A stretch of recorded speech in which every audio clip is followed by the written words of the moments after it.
What's up, guys? And it's been a while since we've done this. It's been a long time. We got a movie review for you guys. That's right, true believers. Of a freaking awesome movie.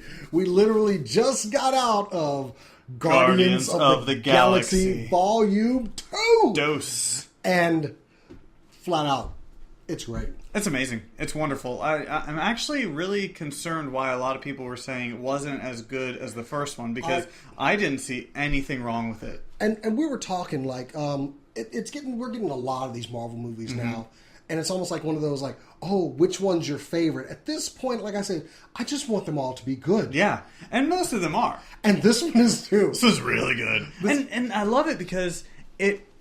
Guardians of the Galaxy Volume 1, I guess we should call it now. Sure, why not? Volume 1 was amazing. It was a trendsetter, right?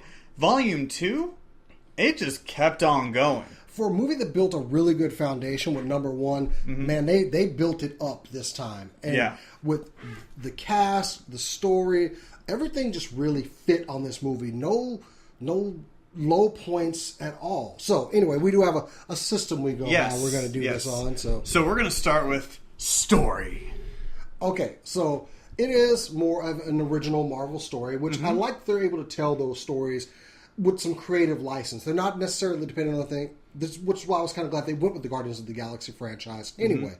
So as far as they furthered the cast and everything, but this new threat that it doesn't really start out a threat. No, it doesn't. And in the entire time, or at least the first half, the Act 1, we should call it, Act 1, I kept looking to see what the main enemy was going to be. And they kind of hinted at what it would be, maybe.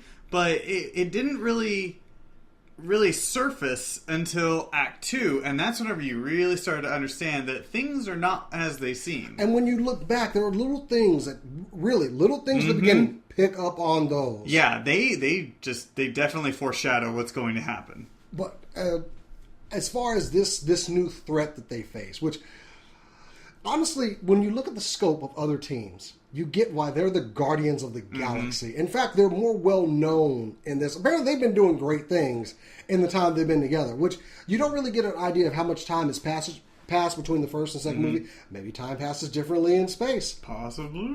Science. Anyway.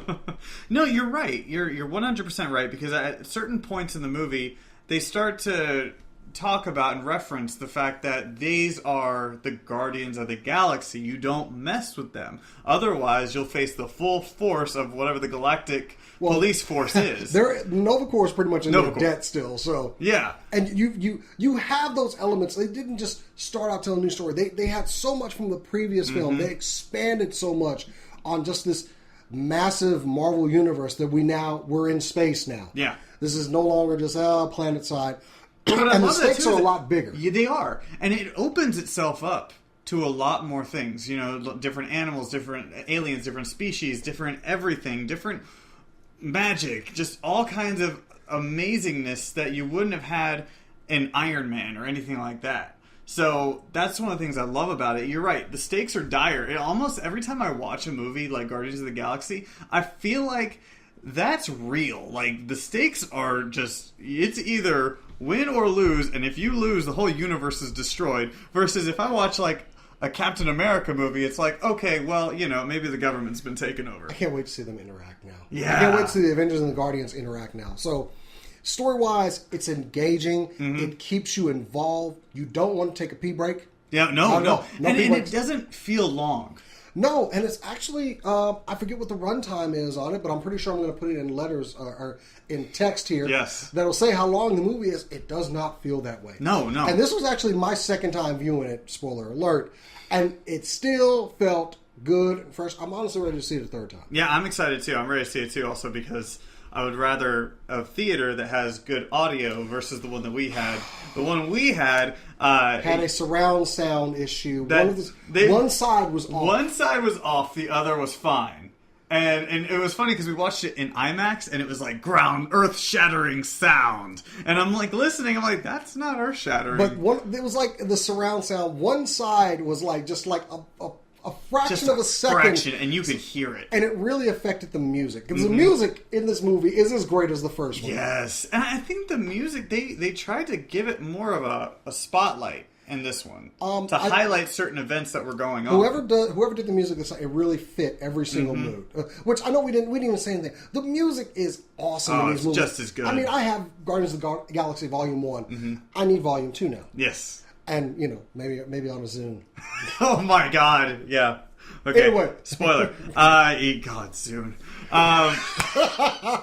Can't believe they threw that in there. But story-wise, God, they have told a tale, and I mean, congratulations! It's really good, but you can't have a story without a good cast. I don't know, but absolutely. You had something else. No. You're right. You have to have a great cast, and that cast lends itself to an emotional storyline that was more emotional in this one than it was in the previous one. Definitely, for sure. Like midway through the movie, to the 3/4 in the movie, to the very end of the movie, you really were getting the feels all throughout. And obviously, in order to pull that off, you have to have an amazing cast, like you were saying. Okay, my favorite. This whole I can't say it because I said Drax was my favorite last movie. Yeah, but Dave Bautista is he's so good. What happened? Like at some point, this guy was just an incredible wrestler. Maybe incredible, but then he just pivots and he found his true calling, being Drax, because he is amazing. He steals the show. You would think it was going to be Baby Groot, and don't get me wrong, Baby Groot has a lot of amazing points. Everybody loves Baby Groot, but Drax totally steals the show. However, while he does steal the show, we didn't get a lot of development from him. No, however, we got so much development on Quill, Star-Lord. Rocket Raccoon. Yeah, don't call him a raccoon. He's not a raccoon. And Rocket Trash Panda. Trash Panda. Little inside there. But Rocket he probably got the most fleshing out of everybody. He really did. He was not that same crazy. Well, he's still the same crazy Rocket that we had in Volume 1, but now you're starting to understand why. And the reason why you find out has to do with the development of another character in Yondu. Yondu definitely got the most. I mean, for the bad guy, who we just liked in the last... we liked him because he was funny. Yeah. He became just a more likable character, and you understood a lot more about him, especially in the closing moments of Guardians of the Galaxy. Mm-hmm. You really understand those motivations once we see him again this time. And I really... they didn't do a lot of development on him. They did just enough. Just enough. That's the thing about movies with larger casts. Mm-hmm. Sometimes a few characters can get lost in the shuffle. Sure. I did not feel that on this one. No, I didn't feel that either. I feel like everybody had their own... They were balanced out pretty well. I could have used maybe a little bit more Drax, I would say, but I think it was fine. I think it's good that his stick is kind of left us wanting. Yes. Now, the other new character, Mantis. I love Mantis. We all love Mantis. Mantis is wonderful. Mantis, you just want to hug her. I want to, yeah. Mantis is my girl, man. Like, I want to hug her. I want to be like, oh, it's okay. Don't worry. We're your friends now. Just really great. Please, I hope we don't lose Mantis. I hope she ends up being part of the team. They have to. And that's the great thing about Marvel, is that they find a way to bring cast members back. She was an Avenger. Yeah. So, and you've got Infinity War coming, so you kind of have to have her. And by the way, just so you know, there are 5 scenes, and one of them really lends itself to Infinity War. Now, everybody was more concerned that there were 5 scenes at the close of this movie, but honestly, some of them are just kind of... Yeah. They give you a quick laugh, which I'm fine with. Yeah. Sometimes I don't want everything to go like, oh my god, that's so foreshadowing of something else. Absolutely. I love the quick hits. They're just something to make you walk out the theater happy. And I think that's what this movie really accomplished. Exactly. You leave pleased. But at the same time, you're laughing because they're funny little bits, but at the same time, certain ones progress the storyline just a little bit. Not a whole lot, just a little bit. Like, it's there. With the Whistler and everything, and also, pay attention to where Stan Lee is, alright? Just pay attention. It'll be in the movie. I was right. But I'll do that. I'll do that Thursday. We have to find out what the episode number was, but yeah, we have to reference back to that. But yes, it was awesome. So we're not going to talk too long about it because we want you guys to go see it and tell us. More importantly, tell us what you thought of Guardians of the Galaxy. The comment section is down there, and we want to hear what you thought. I hope it's all good, but on a scale, let's go. What 5 stars? I would say I'm gonna counter you on this. Instead of 5 stars, let's go with Scale it from Fantastic Four to the first Avengers. Ooh. Yeah. Ooh. That's a better one. That's a hard rating. It's a very hard rating. I can't rate that. Let me just go by normal. You can't. Don't make me choose. I got to reference back to Fantastic Four somehow. Fantastic Four suck. This is the worst. That's the bottom of the barrel. Look, I'm going to give this movie. I'm going to give it. I almost want to give this movie 4 3/4 stars. Mm-hmm. Just because it's that good. Because I don't want to give it the perfect rating. No. It's not a perfect movie. But it is very, very close. Mm-hmm. Yeah. So maybe I'll go 4.5. Just so I'm not cheating too much. 4.5. 4.7. 4.7 So you're cheating now. I should just go with 4 3/4. Like I don't know why you didn't. 4.7. I'm going with 4 3/4 because it was that good. Now that's great because you're making the audience do math. So congratulations, we're helping you.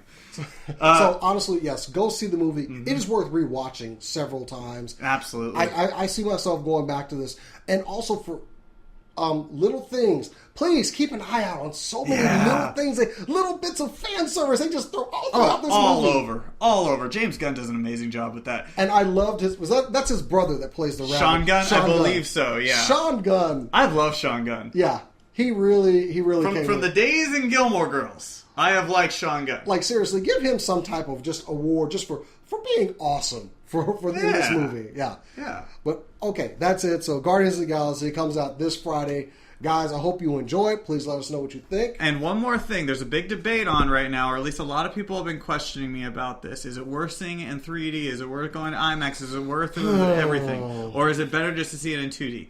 I would say that out of most recent movies that I've seen in 3D, this one lends itself to it. It accentuates what's going on. So I would say 3D is good. Well, now you go back to my IMAX rule that I don't like to break. But honestly, and I changed my tune with Doctor Strange. Mm-hmm. I will say this is at least worth one viewing in IMAX. Yeah, 100%. I'll go ahead and I'll give him that. Mm-hmm. It's worth at least one. Yeah. I will 100% agree with that. I mean, you're probably going to see it 3 times anyway, so make it one IMAX, make another one, just 2D, whatever, and then go at your leisure on the third one. So anyway, guys, that's it for us. Thanks, Matt. Appreciate it. We get to do a movie review again. Everybody else does. Good. Anyway, guys, check us out, Cinelinks.com, SCNS Live, and until then, catch you later.